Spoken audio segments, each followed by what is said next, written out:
Só 20 minutinhos. Você já disse isso, né? Eu já. E sabe como termina, né? Você liga, fala só 20 minutinhos, vai resolver uma coisa. Quando você volta, a temporada inteira de Bluey já acabou. A Bingo já criou teu filho junto com a Bluey. Já passou o episódio da Fazenda, episódio da vovó, episódio que você nem sabia que existia. E você ali parada na porta com aquela mistura de ai, que paz e ai, meu Deus, o que eu fiz? Se você se reconheceu nessa cena, hoje a gente vai falar sobre tela. Mas sem o dedo na sua cara, sem culpa. Sem aquele papo de mãe perfeita que finge que na casa dela não tem tablet, ok? A gente vai falar de verdade.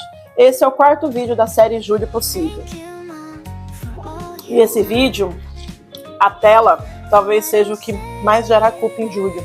Porque Júlio, a criança está em casa o dia inteiro. A mãe está cansada, muitas vezes trabalhando também.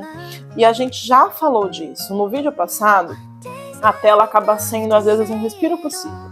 Então, deixa eu te começar tirando um peso enorme das suas costas. Eu uso tela. Pronto, falei. A mãe que faz vídeo sobre maternidade usa tela com a filha. Oh, que horror! E sabe quando eu mais uso?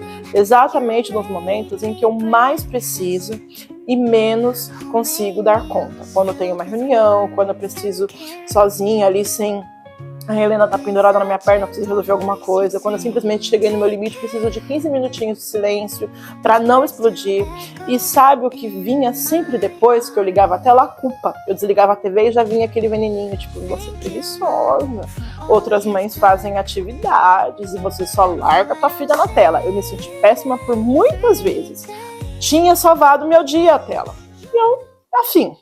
Aí um dia, com problema, na maioria das vezes, não era nem a tela em si. A culpa que vinha junto com ela e a falta de um combinado. Era eu usando a tela no susto, sem ritmo, e depois me punindo por isso.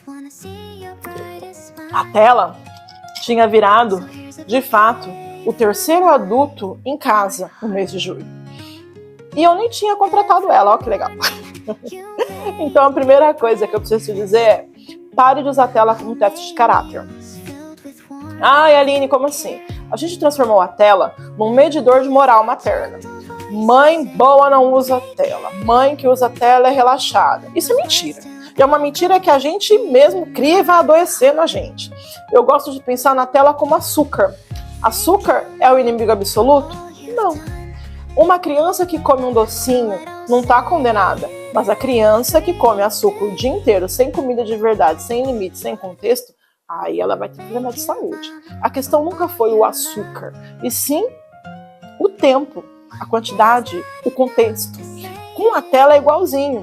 O problema não é a tela na sua casa, o problema é a tela sem ritmo, no susto, o dia todo, como uma única opção para essa criança. E quando você tira o peso da moral de cima, uma coisa mágica acontece. Você consegue finalmente pensar com clareza sobre como usar a tela para o seu bem, porque culpa não organiza nada, culpa só paralisa. Agora, por que a tela virou uma guerra tão grande da gente na hora de desligar? Tem uma explicação que faz todo sentido quando você entende. Quando a criança está na tela, ela está num estado de absorção total. O conteúdo é rápido, é colorido, é recompensador, feito para prender a atenção dela. Aí você chega e de repente vai e puf, desliga. É como se ela fosse arrancada e jogada para outro canto. O cérebro dela não faz essa transição limpa. E aí que existe a birra, o choro e vai porque vai. Tem uma pediatra que estuda crianças e mídia. Ela fala bastante sobre como não é só o tempo de tela que importa. É o contexto, é a transição. Como entra e como sai da criança. E Daniel Siegel, de novo ele, lembra de uma coisa que a gente esquece, o calor da birra. A criança não tá te desafiando de propósito. O cérebrozinho dela ainda não tem parte regulada da frustração desenvolvida. Ela literalmente não consegue sozinha fazer essa virada com calma. Ela precisa de você para isso. A Academia Americana de Pediatria, e aqui no Brasil também, a Sociedade Brasileira de Pediatria, também dão orientações sobre o tempo de tela por idade. Eu não vou entrar nesse assunto, mas você consegue consultar. Eu não quero que você decore o número. Eu quero que você entenda o princípio. tela com previsibilidade e com a sua presença em volta é uma coisa. Tela como babá é outra. O dia inteiro é outra. A diferença está no tempo, no ritmo e na conexão em volta da tela. Então, vamos para o que reduz a guerra em 5 movimentos, ok? Primeiro, pare de tratar a tela como prova moral. Eu já falei, mas vou repetir porque é a base de tudo isso. A tela não te julga. A tela não deveria te julgar. Você é uma boa mãe que às vezes usa a tela e tá tudo bem. Pronto, resolve isso na sua cabeça primeiro antes de qualquer coisa técnica, fechou? Segundo, defina janelas de tela previsíveis. Em vez de usar a tela no susto, que acontece com a criança aleatória, o que faz ela pedir tela o tempo inteiro, você cria janelas. A tela é depois do almoço ou a tela é no fim da tarde. Quando a criança sabe que a tela tem hora, ela para de brigar. Ela entende isso. A previsibilidade acalma ela. A tela imprevisível, que é aquela que você vai ligando o dia inteiro, tá errada, ok? Substitua antes de remover. Esse segredo ninguém te conta. Não adianta arrancar a tela e deixar o vazio, porque aí vai entrar a birra. Você precisa ter de se colocar no lugar da criança. E não precisa ser algo elaborado. Audiolivro, uma historinha, um giz de cera, uma outra brincadeira. Gente, brincadeira com água. Brincadeira com água entretém a criança por um tempo impressionante. Deixa ajudar nesse momento assim da cozinha que você está fazendo comida para ela. Ou no cesto da quietude, que é aquela caixa de brinquedos ali, depois eu posso falar sobre isso. Então, tem graça na novidade. Substituir é muito mais fácil que você proibir e deixar ela no vácuo.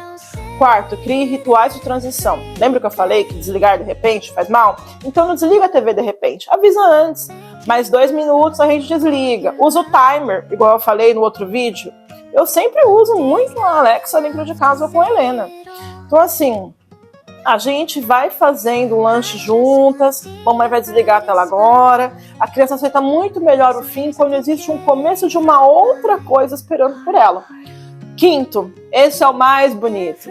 Repare depois do conflito. Por quê? Porque vai ter dia que vai dar errado.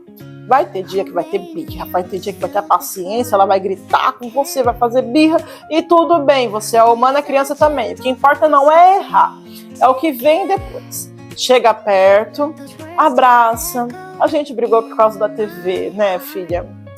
Foi difícil. A mamãe tá aprendendo também. Eu te amo. Esse reparo, Daniel Siegel fala muito sobre isso. Ensina a criança que o amor não quebra por causa de um conflito. O problema é mais importante, às vezes, a gente reparar isso. Nem sempre é questão de perfeição. E olha, eu quero ser muito honesta com vocês nisso, sobre qual é o objetivo aqui. Porque é fácil se perder. O objetivo não é provar para ninguém, nem para sua sogra, nem para a internet, nem para aquela mãe do grupo da escola, que você é a mãe perfeita que controla a tela e teu filho não vê tela. Não é isso. O objetivo é reduzir a guerra dentro da sua casa. É ter menos gritaria, menos culpa e mais paz. E você chegar no fim do dia inteira. E isso é o que a gente busca muito aqui dentro. Não a maternidade perfeita da vitrine lá, do comercial de margarina, mas a maternidade possível, que cabe na sua casa e na sua energia. Uma casa com menos guerra é uma vitória. Não precisa ser uma casa sem tela. Então, leva isso na sua vida. A tela não é a vilã é a falta de ritmo, a culpa, o cansaço, que transformaram a tela num campo de batalha. Cuida do ritmo e da culpa, e a tela volta a ser uma ferramenta, não um monstro. Você não precisa escolher entre liberar tudo e proibir tudo. Existe um meio do caminho, e o meio é possível, ok? No próximo vídeo da série, a gente vai falar de uma coisa que é quase sempre um tabu, o tédio. Aquele momento em que seu filho diz, mamãe, eu tô entediado, e você sente aí, falhou, e agora o que eu faço? Spoiler, o tédio não é um problema para você resolver, ok? Ele pode ser um presente, mas isso fica pro próximo episódio. Não perde. Antes de sair, me conta aqui embaixo, na sua casa, o que é mais difícil aí? Desligar a tela ou lidar com o que vem depois? Eu quero muito saber, ok? Um beijo, até o próximo episódio. Tchau, tchau.